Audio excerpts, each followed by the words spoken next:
سرکاری ملازمین کی تنخواہوں میں اضافے کے حوالے سے بڑی خبر۔ آئندہ بجٹ میں سرکاری ملازمین کے لیے خوشخبری مایوسی۔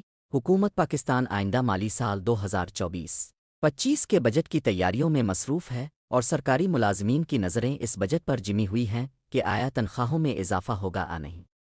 مختلف رپورٹس کے مطابق حکومت تنخواہوں میں 15 سے 20% اضافے پر غور کر رہی ہے، جبکہ کچھ ذرائع کا کہنا ہے کہ سخت مالی حالات کے باعث تنخواہوں میں اضافہ نہ ہونے کا بھی امکان ہے۔ گزشتہ بجٹ میں کیا اضافہ ہوا تھا؟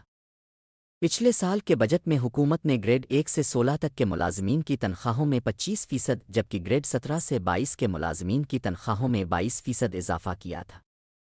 اس کے علاوہ پینشن میں بھی نمایاں اضافہ دیکھنے کو ملا تھا۔ نئے بجٹ میں کیا ہوگا؟ حالیہ رپورٹس کے مطابق کچھ حلقوں میں 15 سے 20% تنخواہوں میں اضافے کی تجویز زیر غور ہے۔ مہنگائی کے پیش نظر الاؤنسز میں بھی ممکنہ طور پر اضافہ ہو سکتا ہے۔ وزیر خزانہ نے اندیا دیا ہے کہ مالی مشکلات کے باعث بڑے اضافے کا امکان کم ہے۔ سرکاری ملازمین کی امیدیں وابستہ۔ ملک میں بڑھتی ہوئی مہنگائی اور معاشی چیلنجز کے پیش نظر سرکاری ملازمین امید کر رہے ہیں کہ حکومت ان کی تنخواہوں میں معقول اضافہ کرے گی۔